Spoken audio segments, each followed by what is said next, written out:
I remember the rush that I felt when I first held hands with a girl. It was new, it was exciting, and it made my heart pound like crazy. After that, it was all I could think about.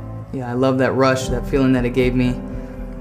But after a while, that rush died and just became part of the norm. I remember feeling the urge to do more than just kiss. That urge grew stronger and stronger, and I began slowly trying new things, and again I was filled with even greater rush, and the urge to go further continued growing, and I listened to it. Throughout high school, I dated many girls with no intention of a long-lasting relationship. So I got to a point in my life where all my relationships were ending horribly, and I could just feel myself change, and I was becoming a person I didn't like. I felt like I had just lost all innocence, and I just couldn't shake this feeling of guilt and shame and embarrassment, and it followed me around kind of like a shadow. Diane was just this really sweet and innocent person. I just became captivated by her faith. When she prayed, she actually looked like she was talking to God, and I always felt like when I prayed, I was more like sending out a fishing line and kind of just waiting for a bite. She had this peace and serenity and just seemed genuinely happy, and I seemed okay on the outside, but on the inside it was chaos. I longed for that type of peace and innocence. She just had something I didn't have, and I wanted it. I started becoming really attached to Diane, and after some time I finally got the courage to tell her that I liked her and that I wanted to start dating.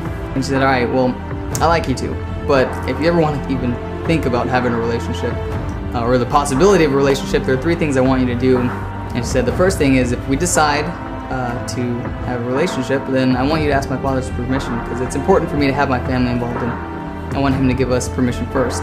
So I thought, well, I can do that, it's a piece of cake. What's next?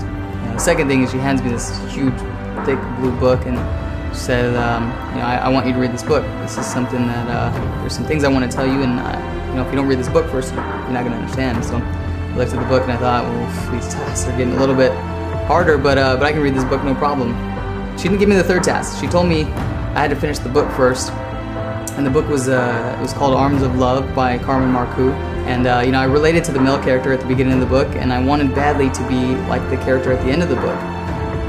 It gave me hope, and it inspired me. I was ready for that 3rd task. So when we got together to talk about the book, I was all excited, telling her this is the greatest book I had ever read, and she gave me the 3rd task, and I wasn't at all prepared for what she was about to ask of me. She started telling me about an experience where that she had with a guy who had hurt her.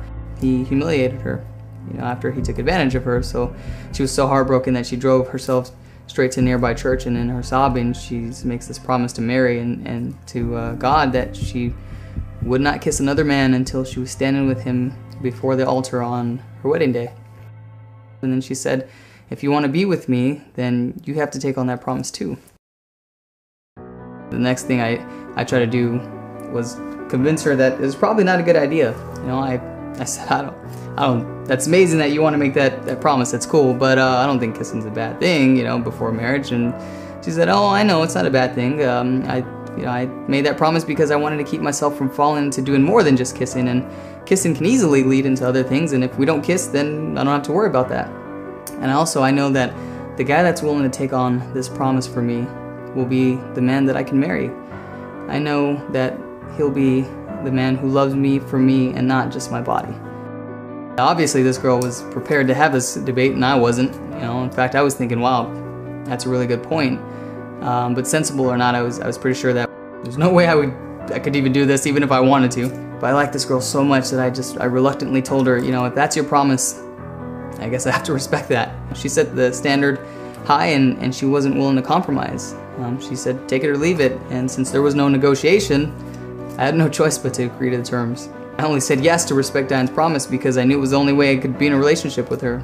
Luckily, that was enough to cause a major shift in my life, and often when I tell people my story, I use the example that I was something like a drug addict who went into rehab, and those first couple months were like hell for me. Trying to kick my addictions to lust was a lot like trying to cut off my own arm. It was so much a part of the person that I was. The good news is that my relationship with Diane started improving things for me, because she was so physically distant. It was a lot easier for me to control myself, but I was also able to think clearly without the smoke of lust clouding my thoughts. learning the truth of morality in the Catholic Church was much easier when I wasn't constantly involved in sin. We went to a faith conference one Saturday, and at the sellers tables I noticed this book called An Introduction to Theology of the Body by Christopher West.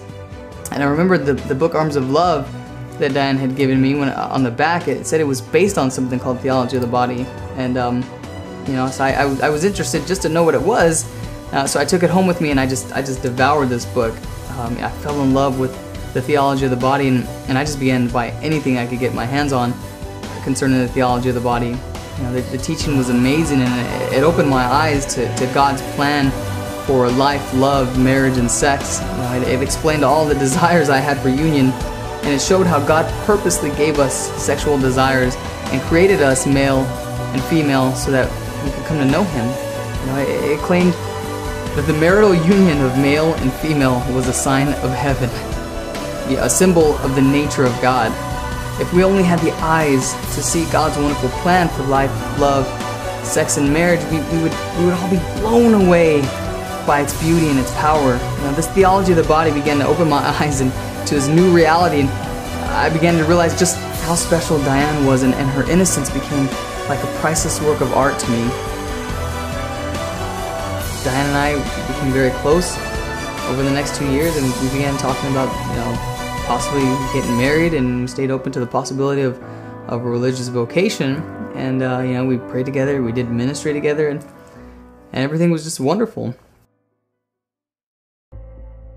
One summer, Diane decided she went to World Youth Day in Sydney, Australia.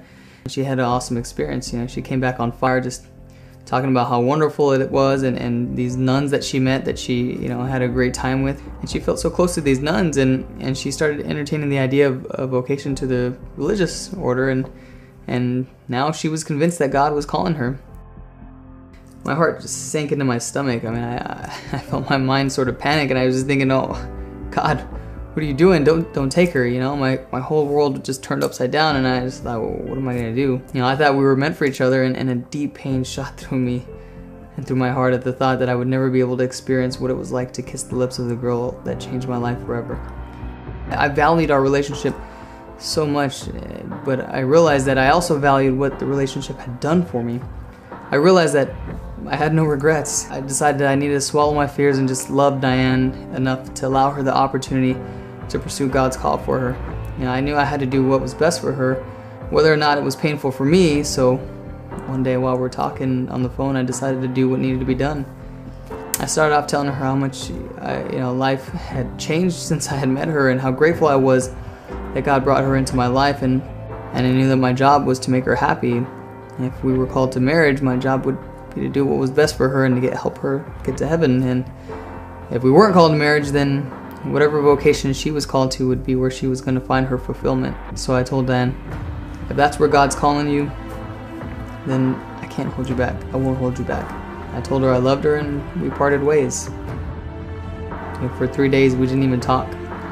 Diane thought she might change her mind if we continued to talk as much as we did, and after 3 days she called me and invited me to adoration and prayer at the local church that we were used to going to together.